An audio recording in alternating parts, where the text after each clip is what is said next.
Okey, ini satu lagi kita kena respect kat mereka ni kan. Sebab Betul. apa, daripada usia muda mereka dah menempuh nama di persaudaraan antarabangsa dengan usaha, tekad, semangat, kerajinan. Betul. Semua Tenaga, air mata, peluh semua Betul. lengkap.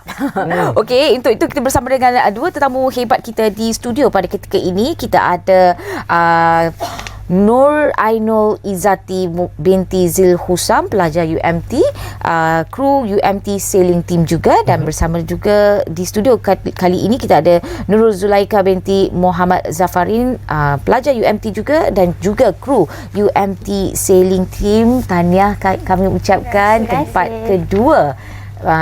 Untuk sailing ini ada dua kategori, fleet race dan juga match race. Tahniah diucapkan. Tapi untuk kita orang yang awal-awal ni kita tak tahu beza fleet race dengan match race ni, apa perbezaan dia?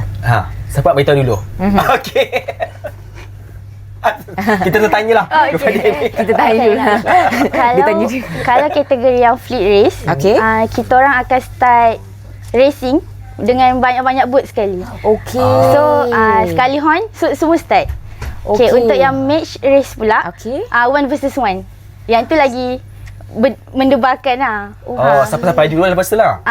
One by one. Okey. Yes. So kita nervous. Dia yang menang, kita yang nervous.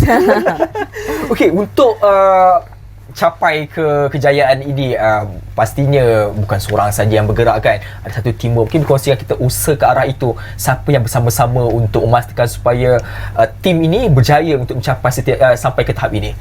Okey, kita orang pergi tournament ada 5 orang. Termasuk kita orang punya lecturer, pengarah sailing iaitu Sefizi.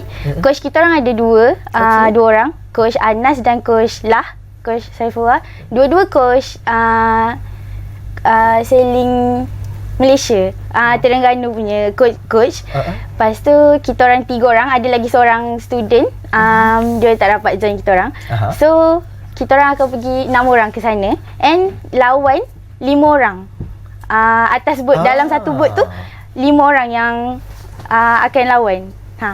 Bersaing lah. Okey. So Ika, macam mana pula persiapan awal untuk menyertai kejohanan ini? Basically kita orang akan ada training setiap minggu. Okey. Contohnya kalau macam cuti sem tu pun kita orang tak balik sebab kita orang full dengan training. And each of us kena buat physical training untuk fitness masing-masing juga. Okey. So apa yang dilakukan dalam fitness test tu? Lari basically, lepas tu workout sikit, nak ambil masa semua. Kita orang even diet sebab nak maintain kita orang punya berat. Itu pun memainkan peranan. Okey. Sebab satu boat dia tak bagi berapa orang yang join, limit persen, dia bagi limit berat, weight dia. Team.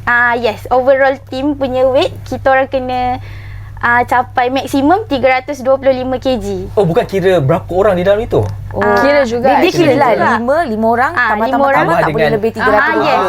Yes. So kalau macam contohlah kalau macam tim Bahrain, diorang kan besar-besar. Diorang kena 4 orang je lah untuk maksimumkan limit tu. So kita orang boleh muat 5 orang. Macam tu. Okey. Zulaika nak tanya juga, ini adakah minat daripada kecil atau bila masuk universiti ni baru rasa macam kawan masuk, saya nak masuk jugalah? Sebenarnya saya baru terdedah dengan sukan pelayaran ni masuk je di universiti kat Terengganu tu.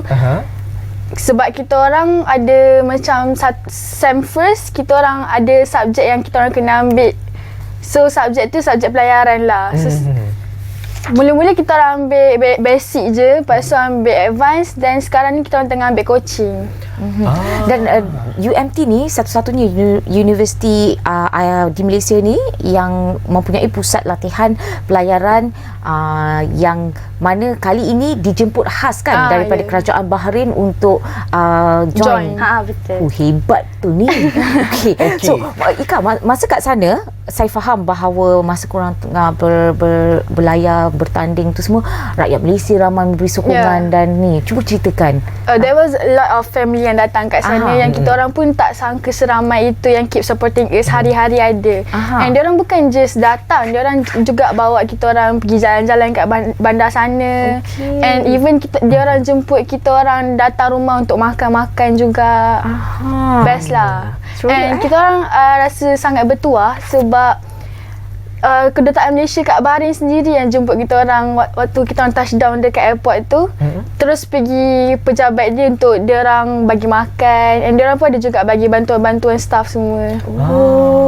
Betul-betul. Welcoming. Welcoming yes. satu semangat satu Malaysia tu kuat, cintakan negara tu sampai ke sana Okey, Ainul, kita nak tahu juga antara cabaran yang dihadapi Ainul semasa sebelum, semasa latihan dan juga semasa pertandingan itu. Okay, untuk cabaran pula, sebenarnya cabaran start before kita orang fly ke Bahrain. Sebab faham. kita orang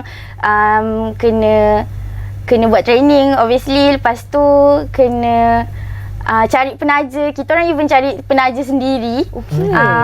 Kita orang email merata lah. Email minta tajaan semua kan. Okay. Siapa yang bagi? Sponsor ni kita orang dapat, main sponsor kita orang dia Coronation Square daripada Johor. Thanks to them.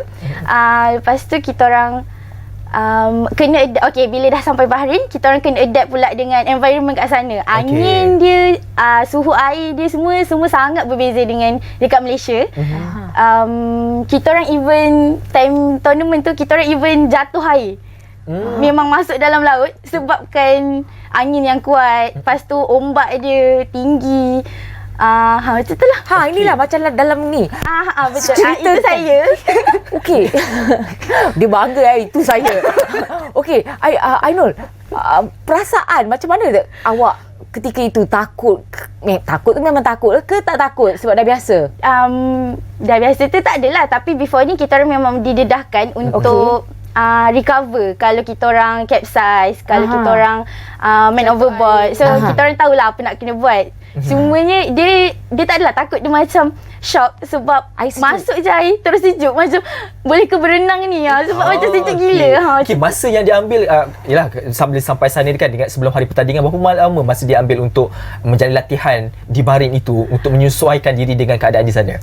Kat sana kita orang dapat 2 hari. Kita orang pergi 2 hari awal. So after touchdown kita orang terus pergi embassy and terus pergi dekat sailing center diorang. Terus turun boat, turun air and training. Kita orang nak adapt dengan environment sana. Sebab boat yang kita orang guna lain. Kita orang tak pernah guna boat yang kita orang bertanding ni. Boat ada banyak kategori. So yang kita orang guna ni J24. Yang kita orang training F36. Lain. Setelah dia punya size, dia punya sistem tali-tali. Tapi kira hebat lah. Hanya kalah sedikit je daripada tim Perancis. Dapat nombor 2. Boat baru, situasi baru dan sebagainya. So perancangan masa depan tu macam mana? Kita akan join lagi tournament macam ni, and kita orang pun akan melatih and menggalakkan lagi untuk junior-junior kita orang yang kat bawah ni aktif dengan sukan ni, so dia orang boleh ganti tempat kita orang nak harumkan nama UMT dan Malaysia. And basically sukan pelayaran ni pun merupakan salah satu nilai tambah yang berguna lah untuk kita orang mahasiswa ni. So apa sebenarnya skill yang diperlukan untuk sukan pelayaran ni? Kena tahu berenang ke? Berani satu. Kena berani lah. Berani dah ada, okey lagi. Tough sikit. Kena tough sikit lah. Mental tu mental kena kuat. Okay. Dia fizikal tak kuat sangat pun tak apa, sebab ada teknik-teknik yang tak perlu pengguna full power. Dia ada teknik dia. So mental lah kena kuat. Kena psycho dengan grup lain atas air tu memang. Cara dia orang psycho dekat atas air tu macam mana? Dia orang akan jerit. Kita orang akan ikut rule. So macam kalau kita orang dah nak langgar rule, dia orang akan dia orang akan memang jerit. So kita macam, alamak, kita ada buat salah ke? Bila kita dah takut, kita lost concentration. So macam dia orang dapat advantage daripada benda tu. Okey.